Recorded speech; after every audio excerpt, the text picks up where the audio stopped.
Radhe Radhe. Welcome to my channel. मैं कुसुम मिश्रा।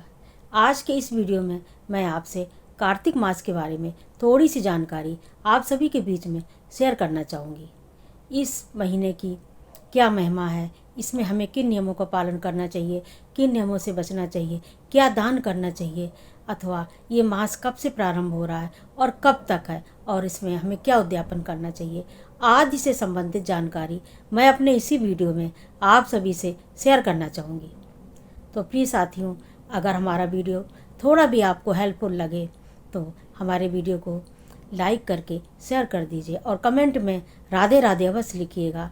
और जो लोग हमारे चैनल पर नए आए हुए हैं वो हमारे चैनल को सब्सक्राइब अवश्य कर दें। तो वीडियो को आगे बढ़ाते हुए मैं बताना चाहूँगी कि इस वर्ष 2025 में कार्तिक मास प्रारंभ हो रहा है। 8 अक्टूबर दिन बुधवार से प्रारंभ होकर के 5 नवंबर दिन बुधवार तक संपूर्ण होगा।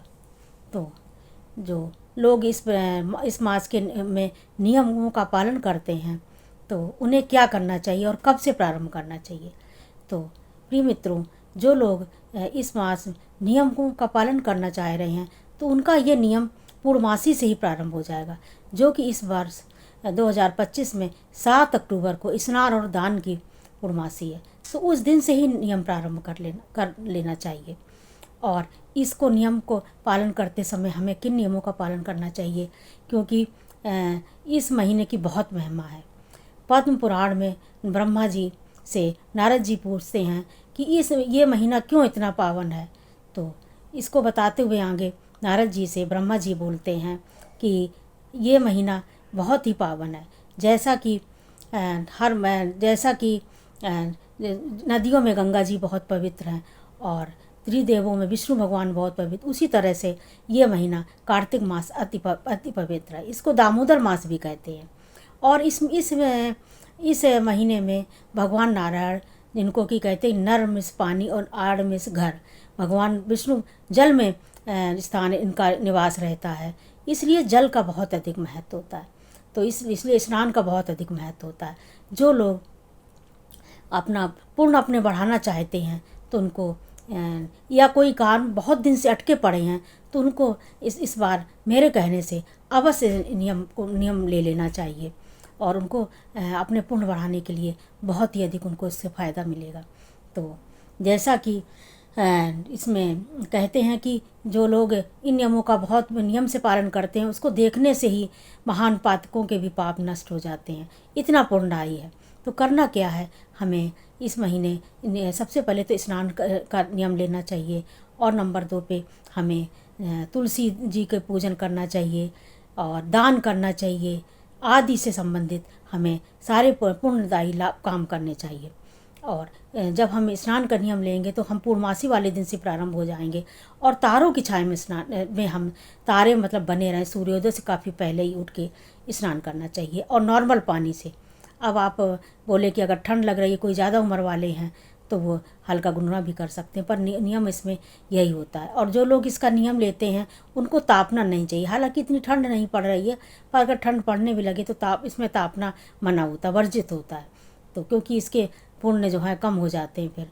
तो प्रातःकाल उठ के स्नान करने के बाद, अगर नियम तो पुराणों में लिखा है कि गंगा यमुना सरस्वती किसी पवित्र नदियों में स्नान करना चाहिए, परंतु घर गृहस्थी में संभव नहीं है। तो घर में ही आप ये श्लोक बोल के गंगा यमुना च सरस्वती नर्मदा सिंधु कावेरी जले अस्मिन् संगम करो, अथवा हर हर महादेव या हर नारायण नारायण करके स्नान कर लेना चाहिए। और सबसे पहले सूर्य को जल देना चाहिए, उसके बाद तुलसी को जल देना चाहिए। और तुलसी को साथियों ये ध्यान रखना चाहिए कि सिर्फ उनको जल देना है और ना उनको सिंदूर वगैरह नहीं लगाना, ना कुछ मिष्ठान चढ़ाना, सिर्फ जल देना और दीपदान करना। तो दीपदान करते समय भी हमें ध्यान रखना चाहिए कि तुलसी जी से थोड़ा दूरी बना के रखें दीप। ऐसा ना हो कि लोग जड़ में ही रख देते हैं तो तुलसी जी झुलस जाती हैं। इन बातों का ध्यान रखना चाहिए, बजाय पुण्य के पाप ही उनको लगता है।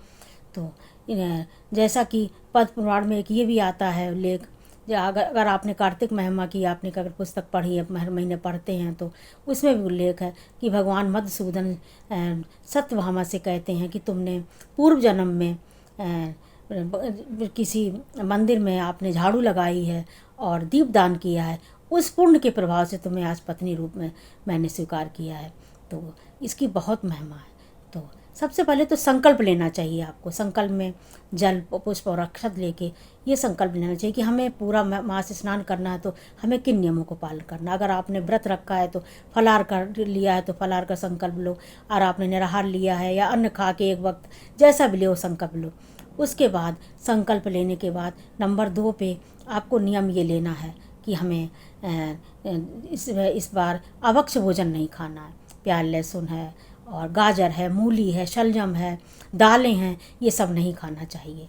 और उसके बाद हमें दीपदान करते हैं। दीपदान कहाँ कहाँ करना चाहिए? तुलसी के नीचे, सरोवर के किनारे, आंवला के पेड़ के नीचे, मंदिर में जाके और तुलसी के नीचे सुबह और शाम दोनों समय दीपदान करना चाहिए। और त्रिदेवों की पूजा करना चाहिए। और उसके बाद नंबर 4 में हमें किस चीज़ का पाठ करना चाहिए? क्योंकि ये महीना की जो देवी होती हैं वो राधा जी होती हैं। राधा इनकी अधिष्ठात्री देवी हैं, इसलिए राधा जी का बहुत उनका पाठ पूजन करना चाहिए। राधा कृष्ण दोनों की पूजा करना चाहिए। और राधा जी को राधा कृपा कटाक्ष जो स्रोत उसका पाठ आप कर सकते हैं। रामायण का भी मास पारायण का आप संकल्प ले सकते हैं और गीता जी का भी पाठ कर सकते हैं। तो ये भी आपको नियम लेना चाहिए। उसके बाद आपको क्या करना चाहिए? देवता इसके दामोदर भगवान है, इसलिए दामोदर भी इस महीने का नाम है। और भोजन में आपको किस चीज़ को नहीं खाना चाहिए? आप अभक्ष्य भोजन नहीं आपको करना चाहिए, जो कि खाने में के लिए मना होता है। और दान क्या करना चाहिए? इस महीने दान का बहुत महत्व होता है।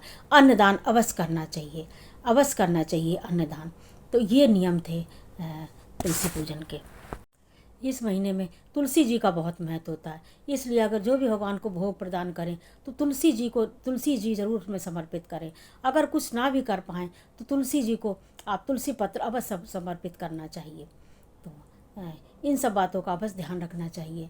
तो और इस महीने तुलसी जी अगर घर में नहीं है तो तुलसी जी लगा लेना चाहिए। तुलसी जी नहीं उखाड़ना चाहिए, तुलसी सींचना चाहिए। तुलसी का बहुत महत्व होता है। और सुबह शाम दोनों समय दीपक जलाना चाहिए। अच्छा, एक ये भी प्रश्न आता है कि अगर शरीर अस्वस्थ है, प्रातःकाल ब्रह्म मुहूर्त में नहीं उठ पाते हैं, तो ना कुछ करने से कुछ तो करना ही अच्छा होता है। जैसे किसी चीज़ में आपको 1000 नंबर मिल रहे हैं तो 600-700 तो अवश्य मिलेंगे ना कुछ करने से। तो ये भी सही होता है जिस समय भी आप उठ पाएँ। पर कोशिश करें कि आप सूर्योदय से पहले ही सब कार्य कर लें, तो अति लाभकारी होता है। तो ये नियम रहे हमारे इस वीडियो में। तो आपको सब उम्मीद है कि आपको समझ में आया होगा। तो ये हमारा वीडियो यहीं तक था। तब तो अगले तैयार रहिए नेक्स्ट वीडियो को देखने के लिए। तब तक आप स्वस्थ रहिए, मस्त रहिए, खुश रहिए और हमारे वीडियो देखते रहिए। धन्यवाद। जय श्री राधे।